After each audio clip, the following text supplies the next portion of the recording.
Hi friends, ഈ പച്ച പുൽമെത്തയും ഈ തെളിനീരും അതിനടുത്തായിട്ടിരിക്കുന്ന ഈ മയിലിനെയും ഒക്കെ കാണുമ്പം നമ്മുടെ സ്വന്തം കേരളമാണെന്ന് തെറ്റിദ്ധരിക്കാത്തവരാരും ഉണ്ടാവില്ല. പക്ഷേ ഇത് നമ്മുടെ കേരളമല്ല കേട്ടോ. ഇത് ക്രൊയേഷ്യയിലെ സ്പ്ലിറ്റ് എന്ന് പറയുന്ന സ്ഥലത്തെ ഒരു പാർക്കാണ് കേട്ടോ. അപ്പോൾ അവിടെയുള്ള ഈ പാർക്കിലെ ഒരു കുറച്ച് ഭാഗം നമ്മൾ വീഡിയോ എടുത്തതാണ്. എൻ്റെ ഹസ്ബൻഡ് ഇവിടെ അടുത്താണ് ജോലി ചെയ്യുന്നത്. അപ്പം അവർ വീക്കെൻഡിലും ഫ്രീ ടൈം കിട്ടുമ്പോഴൊക്കെ ഈ സ്ഥലത്ത് പോവാറുണ്ട്. അപ്പോൾ ഈ സ്ഥലത്തിന് ഈ പാർക്കിനടുത്തായിട്ടാണ് ഒരു മാർക്കറ്റുണ്ട്.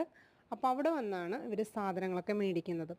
അപ്പം ചുമ്മാ ഇങ്ങനെ നടക്കുമ്പം അവിടെ നിന്ന് കുറച്ച് വീഡിയോസ് എടുത്തിട്ട് ഞങ്ങൾക്ക് സെൻഡ് ചെയ്ത് തന്നതാണ് കേട്ടോ. അപ്പം ഞാൻ ഇത് നിങ്ങൾക്കായിട്ട് ഷെയർ ചെയ്തതേ ഉള്ളൂ. അപ്പോൾ ദാ ഇത്രയും ഭംഗിയുള്ള ഒരു സ്ഥലമാണ് ഇത്. ഇതിൻ്റെ പുറകുവശത്തായിട്ട് കുറച്ച് മാറി മലനിരകൾ കാണാൻ പറ്റും കേട്ടോ. അപ്പോൾ ഇവിടെ നിന്ന് ഒഴുകി വരുന്ന ഈ വെള്ളമാണോ ഈ കനാലിലൂടെ ഒഴുകുന്നതെന്ന് അറിയത്തില്ല. എങ്കിലും വളരെ ശുദ്ധമായ നല്ല തെളിനീരാണ് ഇവിടെ നമുക്ക് കാണാൻ പറ്റുന്നത്.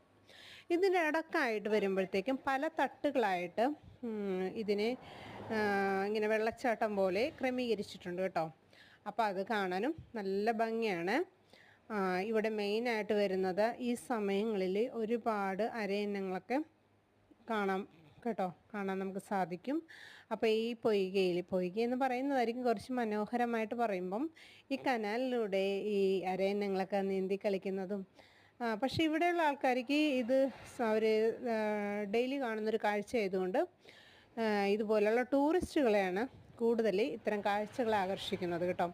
ഇതിൻ്റെ അടുത്തായിട്ട് തന്നെ ഒരു ക്രിസ്ത്യൻ ചർച്ചുണ്ട്. അവിടെ റോസറിയും ഹോളി മാസൊക്കെ നടക്കുന്നതാണ്. അപ്പോൾ ഈ ചർച്ചിൽ വന്ന് പ്രെയർ കൂടാൻ വരുന്നവരും അല്ലെങ്കിൽ കുർബാനയ്ക്കായിട്ട് വരുന്നവരും ഒത്തിരി ആൾക്കാർ വന്നും പോയി നിൽക്കുന്ന ഒരു സ്ഥലം കൂടെയാണ് കേട്ടോ. കുഞ്ഞുങ്ങൾ മുതൽ വൃദ്ധന്മാർ വരെ അവരുടെ വിലപ്പെട്ട സമയങ്ങൾ ആനന്ദകരമാക്കാൻ വേണ്ടി ഇവിടെ വരും. പക്ഷേ ഇവിടുത്തെ ഈ കാഴ്ചകൾ നമ്മുടെ മനസ്സിന് വല്ലാത്ത കുളിർമയും തണുപ്പും ഒരു സന്തോഷമൊക്കെ ഫീൽ ചെയ്യുന്ന കാഴ്ചകളാണ് ഇവിടെ ഉള്ളത്. വളരെ നിശബ്ദമാണ്. കുട്ടികളുടെ കളിയും ചിരിയും ഒഴികെ ബാക്കി ബാഹ്യമായിട്ടുള്ള യാതൊരുവിധ ശല്യങ്ങളും ഒന്നുമില്ലാത്ത ഒരു നല്ലൊരു പാർക്കാണ് കേട്ടോ. അപ്പോൾ അടുത്ത കാഴ്ചയുമായിട്ട് വീണ്ടും വരുന്നത് വരെ ബൈ ബൈ.